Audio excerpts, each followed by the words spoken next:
My sister-in-law is about to deliver a speech in French. She hasn't had the same privileged upbringing as us, so please, let's be patient with her, I requested, feeling the anticipation build in the room. All eyes turned to the groom, who appeared visibly flustered. I switched on the mic, hoping to ease his nerves.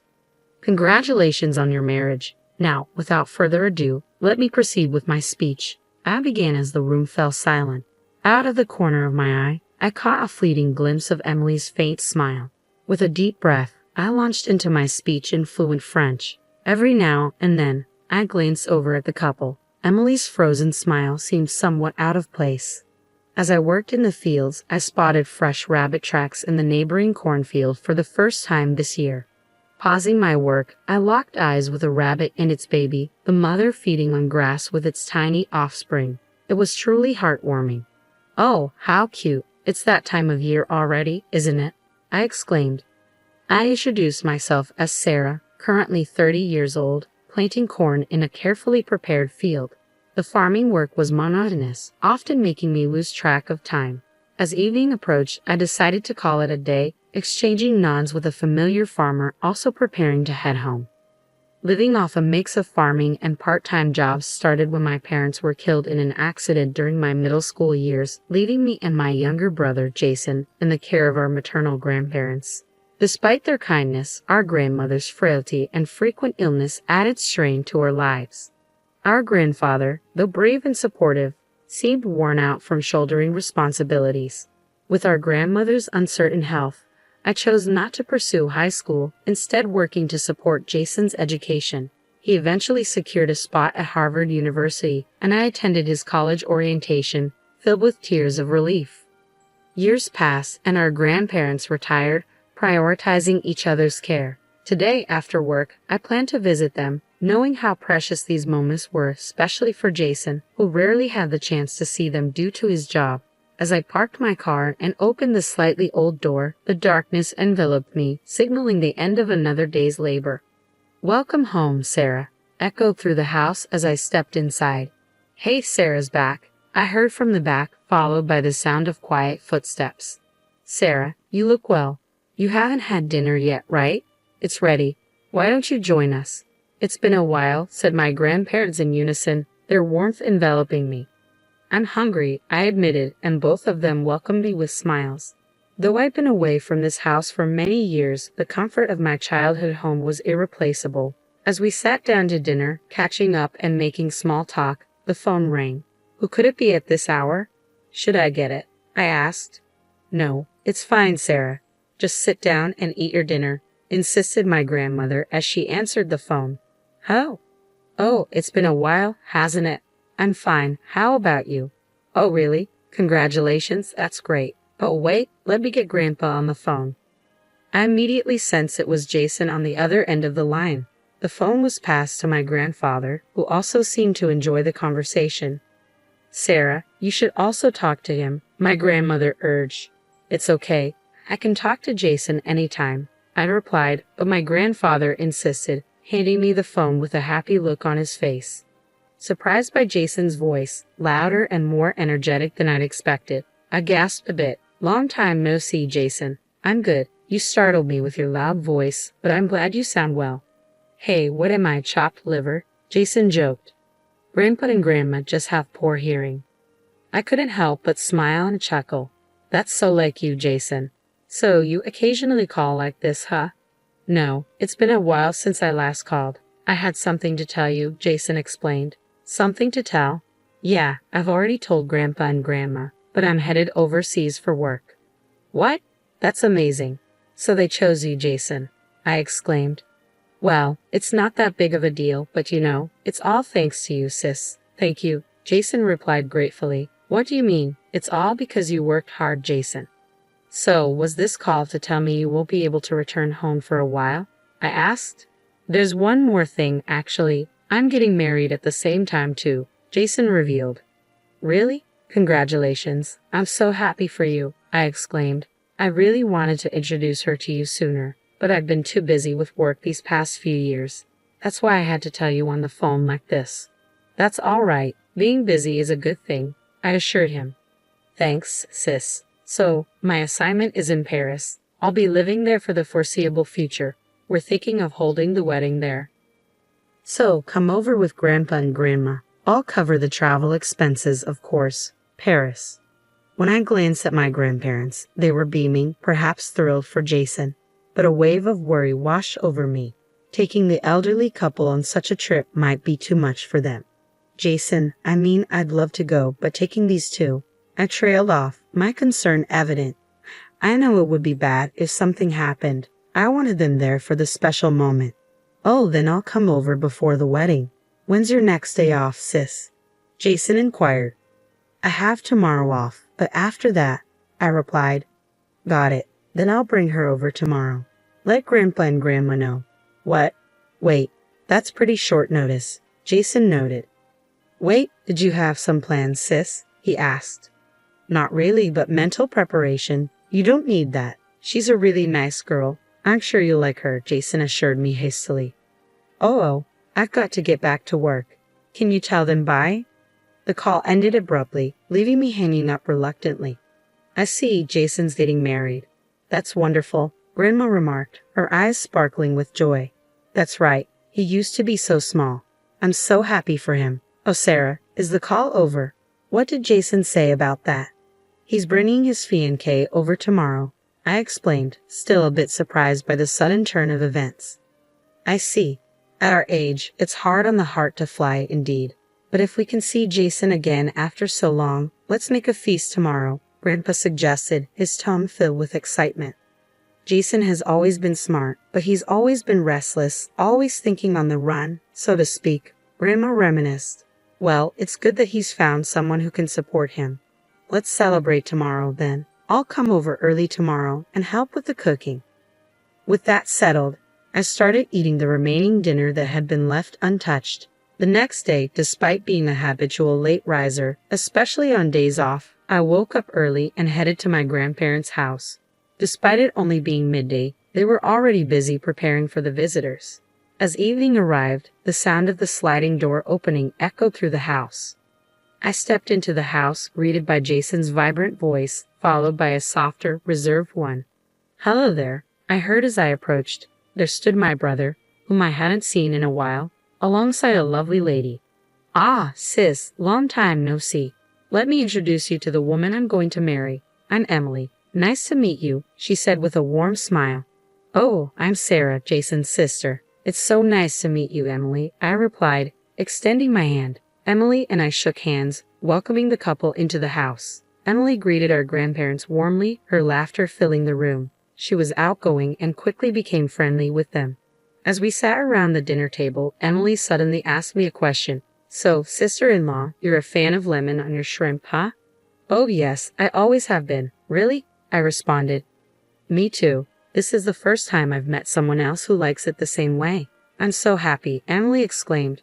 Her cheerful conversation made her easy to talk to, and we chatted and laughed together.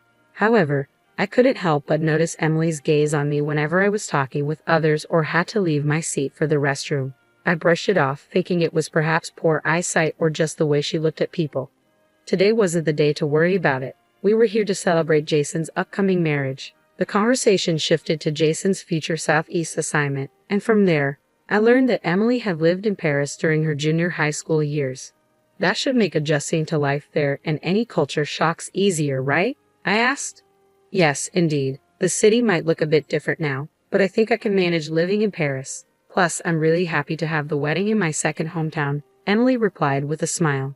All of this, including Jason's overseas assignment and meeting Emily, filled me with a sense of joy and anticipation for the future. I owe it to you, sis. It's all because you encouraged me to go to school back then. I can't thank you enough, Jason expressed gratefully, his words humbling me. But Jason kept thanking me throughout the day. Stop. Come on. Like I always tell you, it's all because you worked hard, Jason. I insisted. But sis, I wouldn't be who I am today if you hadn't done everything for me, Jason persisted. Oh, I remember now. I'd like to ask you to give a speech at the wedding, he suddenly said. Me? Well, it is your important day. If you want me to, I'll do it, I agreed. Really? That's great. Looking forward to it. Don't set the bar too high, Jason joked. Even at that moment, I felt Emily's gaze on me. However, the dinner went smoothly, and I breathed a sigh of relief. Time flew by, and before I knew it, it was the day of Jason's wedding. From the day I was asked, I had been rehearsing the carefully crafted speech for Jason's big day. As I headed to the venue, I mentally read through the speech, preparing to deliver my brother's once-in-a-lifetime speech. When we arrived at the ceremony venue, I decided to check on Jason first, heading towards the groom's waiting room. As I opened the door, I was surprised to see Jason still in his everyday clothes. "Oh, big sis, thanks for coming. Was it hot outside?" he asked. "Yeah, I was taken aback by the heat, but I'm fine. More importantly, you haven't dressed up yet. I was looking forward to seeing you in a tuxedo," I teased. "You're too eager. We still have plenty of time," Jason reassured me. As we chatted for a bit, I heard the door open. Turning around, I saw Emily, the bride, standing there. I tried to greet her, but she cut me off, a knowing look in her eyes. "You made it here all by yourself, sister-in-law. I heard you didn't go to high school, so I was worried about you," she blurted out loudly, leaving me taken aback in the quiet waiting room. "Huh?" Jason stepped in front of me, confronting Emily. "Hey, what the heck? Stop it, Emily." "I was just expressing my concern. Why are you blaming me?" Emily whimpered, facing the furious Jason. I watched this unfold and promptly stepped between Jason and Emily. "Don't get mad, Jason. I'm fine. Today is an important day, right?"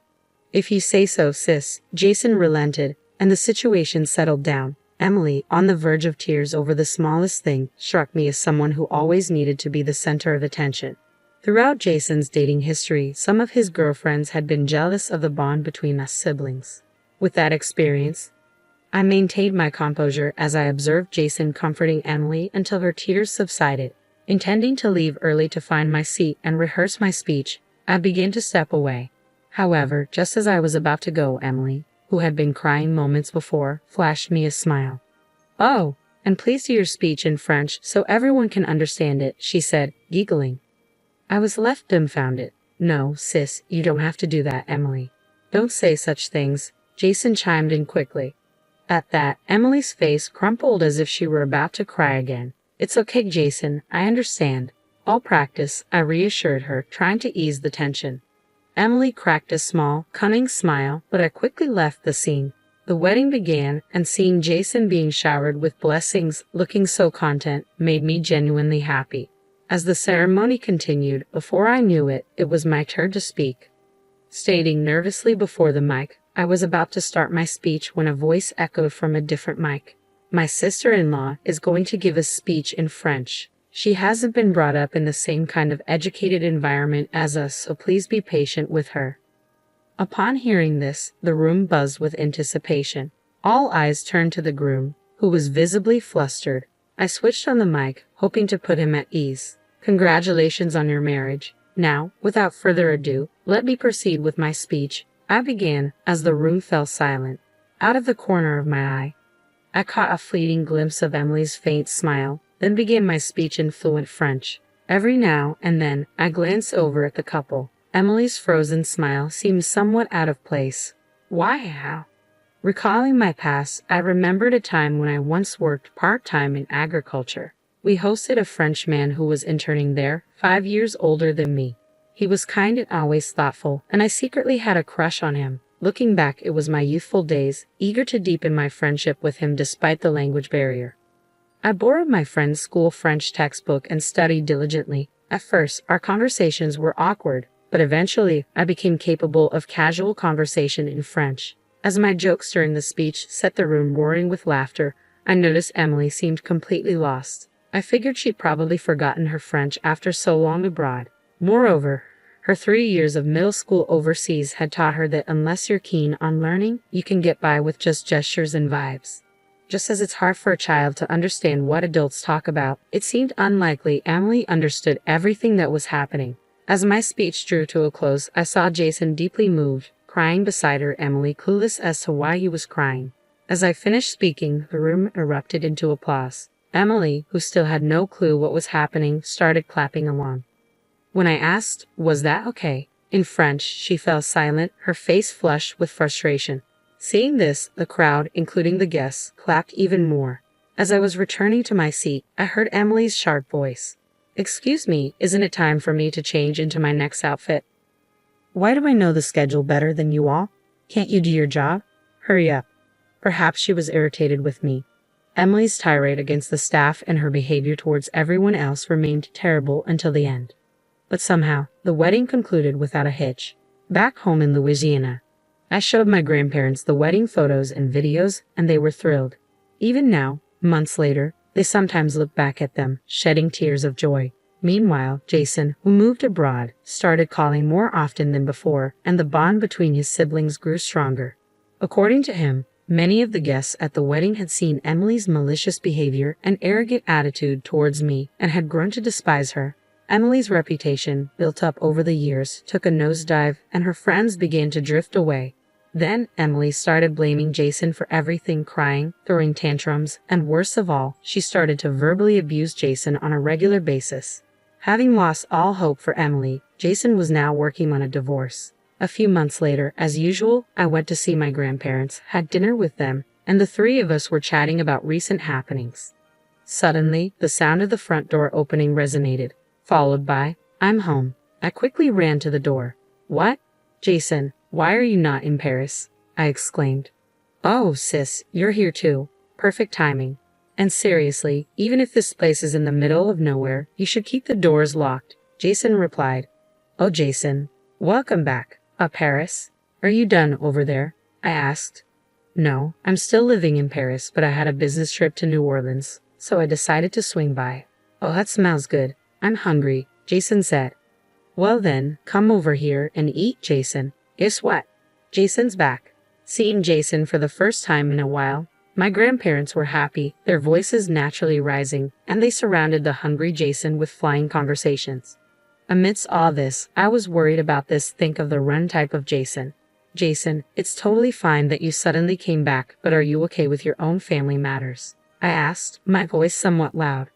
Startled by my voice, Jason flinched but immediately turned towards me, straightening his posture a bit. "About that, actually, the divorce has been finalized, so I wanted to tell you that in person. I'm really sorry for causing you distress. You've always been there for me, and I didn't mean for this to hurt you. I'm sorry." Jason apologized sincerely. "Well, if that's the case, you don't have to be so formal about it. It's all in the past now," I reassured him. "No, but I hurt you too, sis. I'm really sorry," Jason insisted, his voice on the brink of tears. After that, Jason insisted that he was fully responsible for making me feel bad. With tears welling up in his eyes, he muttered, "You're really the best, sis."